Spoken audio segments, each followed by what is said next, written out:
Hey everyone, שמחה רבה, שמחה רבה, אביב הגיע, פסח בא.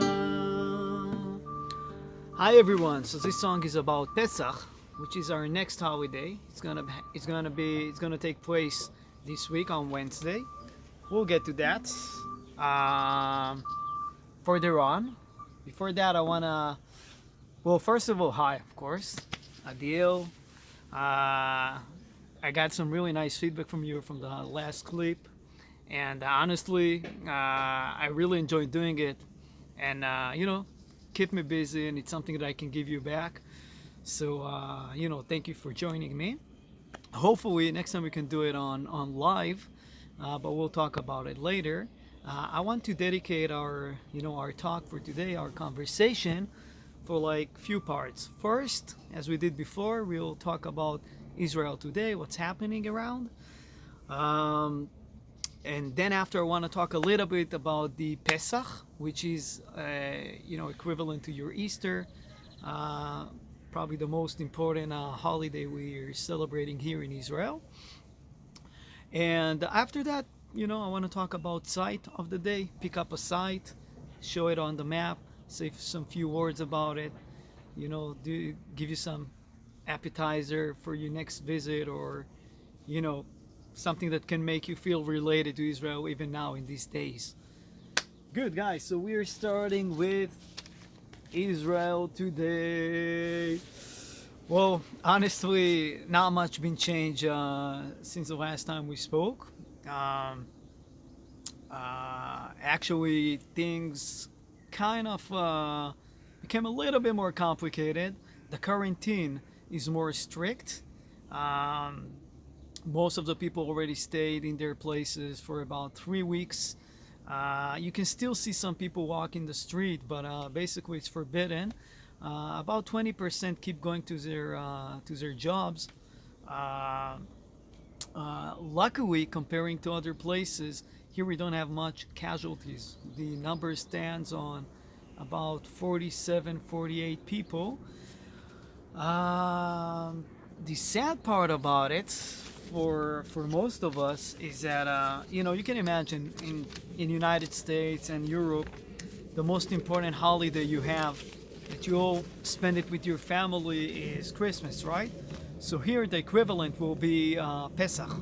Uh, and Pesach, normally we're celebrating with the family, everyone's sitting together, and probably this year we will not be able to do it. Uh, and a lot of people, I know from my friends, they're planning to do it by themselves in their home, which is something, it's hard to imagine. Because, for example, in my family, I'm, like Jewish Ammonite, so we're meeting up. My mom, she has like 8 siblings, so it's like 50, 60 people dancing together, and celebrating this important event.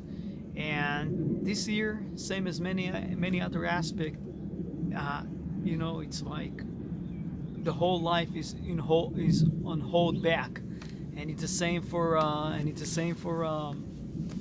the holidays. So yeah, the parents, obviously those who are above 70 years old, they are in the risk group, so they also have to spend it by themselves. But I can speak for my parents. They're religious, and they're looking at it from the faith point of view. So my mom keep telling me, don't worry about it. We'll be good. We have God, who's gonna be with us, and we'll have its opportunity for us. We can like get more profound about the idea of Pesach, which normally is impossible, because when you have a lot of kids running around, and most of the focus is about the food, so obviously we cannot get to the spiritual level. So in everything in life, as everything in life, we have like the good and the downside. Uh, but what is Pesach? So Pesach, it's called the Festival of Freedom. Okay. Now there used to be three pilgrimage times during the year. In their Hebrew names, they name Pesach, Shavuot, and Sukkot, which is Easter, Pentecost, and Tabernacle. Now, during this time, hundreds of thousands of people used to come from all over. I'm talking about the Bible time. They used to come from all over the country. Later on, from the diaspora as well, and they were all gathering at the same time in the temple, making sacrifice. Obviously, when the temple was destroyed, so there was a need to replace the habitual custom and to change it into more keep doing the gathering, but more focus on text, reading a text. And the text that we read in Pesach is a text about the Exodus, about how Israel went out from Egypt, right? And started the procedure of becoming from slaves into free men. Now, by the way, the importance of this festival, it's like a rebirth, right? People, when they are slaves, it's like one level, especially in the ancient world, which, someone who was slave, he was not even a person, he was considered to be a property, right? But then you became a slave of God, so it's make you someone who is like liber, like a free man, right? So that is a reason why the Jewish calendar in the biblical time actually started from Pesach, right? Another thing, by the way, is that the Jewish culture is relied on the idea of agriculture. So most of our festivals and Jewish commandments are related to the land in the Holy Land, to be more particular. And Pesach is a time when the spring is start. I don't know if you can see, but you can already see some flowers behind me. By the way, mustard flower just on the back, the one that represent the like the seed, represent the faith. So anyway, we're starting to have flourishing all over, and that was the idea of Pesach, that the people who used to work in agriculture, started to have the crop ripe in their field. Later on Pentecost, they used to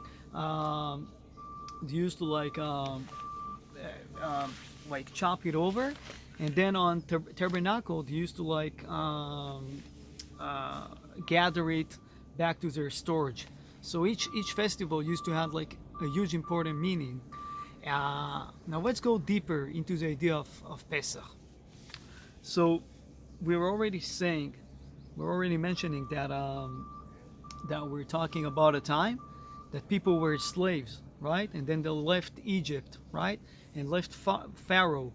Now, as far as I know, probably the Jewish people are the only one that actually being proud that they started as slaves. In the ancient world, it used to be humiliation, right? It's not something that you've been mentioned. But imagine that for 3,000 years, people are gathering together and mentioning this fact that they used to be slaves. Now, obviously, it's related to the fact that from being a slave and then later become the people that are closer to God. So that's something that they feel proud of, right? If we'll take it to our relevant times, there is also a deeper meaning and a deep idea.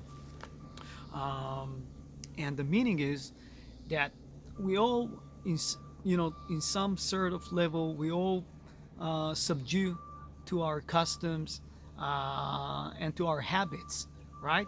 Now, it's interesting, because now I think most of the world is under quarantine. You couldn't feel more slave than that, right? But that brings me back to my parents, for example, the people who have faith, and they believe that they are with God and their mind is free. And this is exactly the same idea. We can be located locked in one place, right, in one cell, but when our mind is free and our dreams, so our spirit is free as well. On the other hand, we can travel the whole world. We can be Columbus or like that kind of character. But if we are subdued to our habits, it doesn't matter. If we are all addicted, for example, for watching TV, it doesn't matter if I leave Israel and go to United States and then after go to India and Australia. If I spend like 10, 12 hours in front of the screen, it's mean that my mentality is still at the same comfort zone. So, and if we'll take it to the idea, to the symbols of Pesach, it's mean that each one of us has his own pharaoh, right? Pharaoh, the Egyptian king, right? So Pharaoh is not only a literal king 3,000 years ago, he's still existing in every one of us and also in our reality. And our main idea is to, break this Pharaoh and let my people go, right? So that's the main idea of it. We're like dealing, and how does it work practically? We're like gathering together, all the people, all the families, and we're talking about the event of being in Egypt, um, and basically we're getting into the state of mind that we're slaves again, and time by time during reading the Agada. The Agada is a Jewish text which tell about the Exodus. So by every chapter you became more and more liberate, and if you think about it, it's beautiful because if we are, the allegory of the cup. When you have a full cup, you cannot really growth. You don't have anything to receive, right? But when your cup is empty, you can receive more. And that's the main idea. We're like connecting into state of mind that we are slaves. Something is like broken in our mentality, but from there we can grow. So this is something about the idea of Pesach. Now going back again to the Haggadah of Pesach, so we have the Jewish text which started from the Second Temple, and then during the centuries there were more and more texts that have been added. Most of it is written on Aramaic, right? Aramaic used to be the most popular language in the time of Jesus, and Hebrew used to be the one that the people who were more, I would say, educated used to speak, like the rabbis and like Jesus, for example, he spoke Hebrew as well. So that's the main idea. We're like reading about the Exodus. We're talking. We're connecting. We're connecting to the idea of being slaves, and slowly by we're talking about the idea of how we become liberated people and free people. If Another interesting point about it is that if we're thinking about it, we're talking about an event that took place 3,000 years ago. So when a nation has this long back memory, it's something that keeps the nation together. So even in this kind of hard time, right? Like Corona, right? We cannot leave our places. I can't, personally see my parents for over 3 weeks. We cannot meet our friends. It's challenging, but when we go back and compare it to 3,000 years of events, it's give us strength. It's give us perspective and new proportion for the whole story. So yeah, this is something that came up to my mind. Maybe about the table of the Seder. So during the Seder, everyone's sitting together. They're drinking 4 cups of wine. And obviously, every more cup that you drink, you feel more and more liberated and joyful. It's not mean that you're going to, it's not about being wasted or getting drunk. It's totally not the idea. It's about liberate your spirit, right? And get to that point and stay there. And then also there are a couple of signs. Seder is how the whole tradition of Pesach named. Like when we're reading the book and we're like showing the different sign of the Pesach, so the whole custom named Seder. Seder by their name, it's the Hebrew meaning for being organized or chapters. Right, it's like a story lane. So we're reading this story lane, and then we're showing different literal signs that kind of connecting us to the idea of Pesach. For example, we have on the table eggs, right? Now the egg boiled egg that represent a sacrifice that used to be taken in the temple, and it used to be called Chagiga, which names celebration. Another thing which served on the table is meat. The meat represent the idea of the Pesach sacrifice, right? When Jesus and the disciples had their in the Last Supper, so they were eating the Pesach Korban sacrifice. Now the main idea you're supposed to eat it all.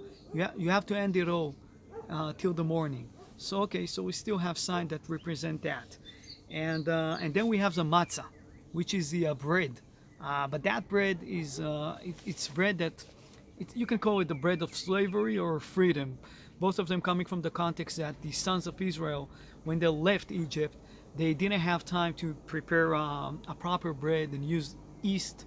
They were just using water and flour. So it's kind of like a hard texture bread. And ever since we're eating it for 7 days, and we're not eating any kind of bread that has yeast. Okay, so this is called the matzah. And yeah, this is pretty much about it about the Pesach. There are much more to go deeper. Feel free to send me some comments about it or questions, either on YouTube or on my Facebook, and obviously I'll be happy to answer. Try to do it on the public comments, because in that way everyone could get wiser and learn from it. And our last part of the day is sights of the day, right? So the sight of the day that I chose is related to the festival of Pesach, and it's the Red Sea. Okay, the Red Sea obviously is the sea that Israel broke into two and walked in the middle on the dry land when they were running away, fleeing from the Egyptian. Now it's located right over, okay, this is Israel, right? Jerusalem here in this area, Tel Aviv. So you have to go all the way down, right, to the it's like a triangular, and here starts the Red Sea. So Israel has about 6 or 7 miles from the top part of the Red Sea, and then it's go all the way down and connecting to the Indian Ocean, and in this area it goes down to the area of Egypt. Okay, so basically Israel broke the sea over here in this area, and then they came up, and then at some point they crossed the Jordan River next to Jericho. So yeah, the Red Sea. First of all, I used to live there for about a year. Beautiful area. The Red Sea mentioned in the Bible, beside the fact that it was broken into two, it was mentioned as a place that used for trade. In the Bible, it's named Etzion Gaver. You can look for it in King 1, 22:49, chapter 22, verse 49. Also, during that time, during the Bible time, it used to be an area that you used to like dig copper. Okay, produce copper, dig it, and then like export it to the area of Egypt. Beautiful area. It's all desert area, but beautiful to watch, beautiful to see. By the way, in that area, which named Timnah, where they used to dig the copper, there are a lot of tours, and one of the attraction is that there is a replica of the tabernacle, right? The tabernacle of the desert. It's the one that they use as a temporary temple. So it's also nice to see, like it's give you proportion about how they used to do the ritual during the desert before they started to have the King Solomon temple few hundred years after. As you've seen before, it's located right in the border of Egypt and Jordan. There is a beautiful story how Israel managed to occupy this area in 1948, sending some troops without being seen by the Jordanian, putting a flag over there without even one shot to be shot. It was like a special operation, and ever since we have the whole area of the desert because of that operation. Yeah, so And by the way, it's a beautiful area, you know, beside the whole spiritual part of being in a desert, because desert is speaking about going back to ourselves. Desert is a place, you know, it's like the best place to do it. It's like going back to the Genesis. So beside that, there is also a beautiful reef over there. So it's a nice place to do snorkeling. But you know, just something to know about. I would like to end up, you know, because part of it is also I like to have fun, right? So you know, I like to play, and I would like to end with the song that I just started with.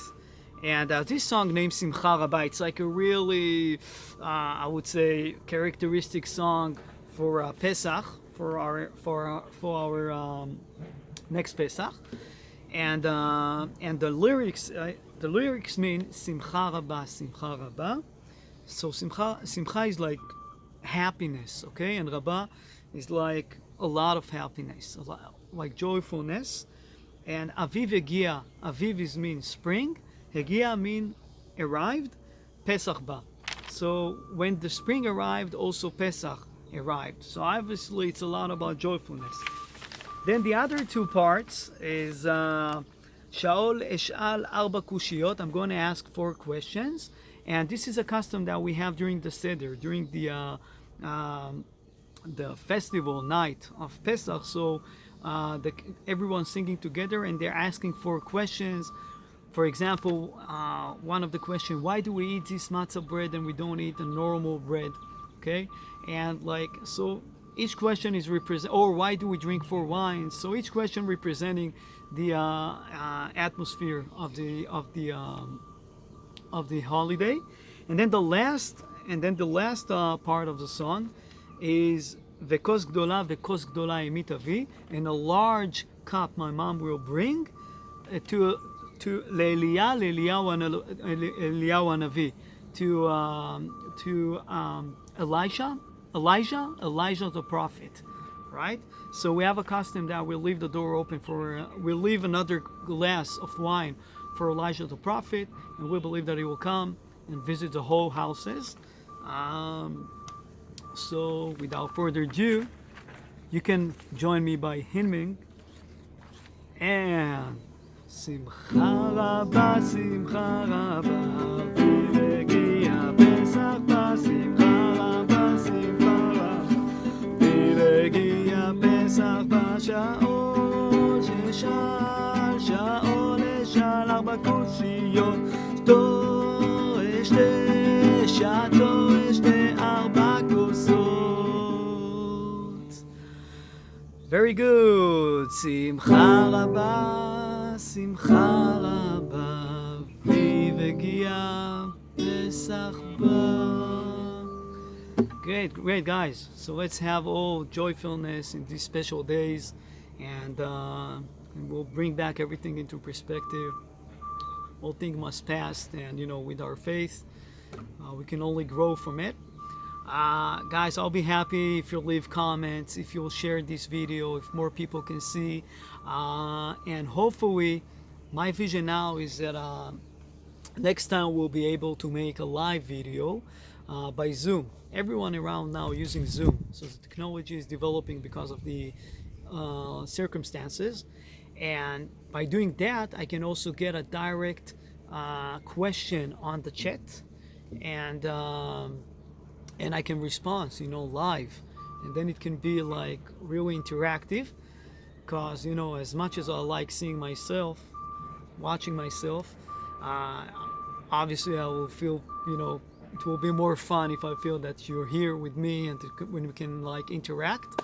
So we'll work through it with your pastors, and you can also send me ideas how it can happen. But basically there is an application named Zoom, and it's running worldwide now, so it's pretty big. I can send you a link, and we can go from there.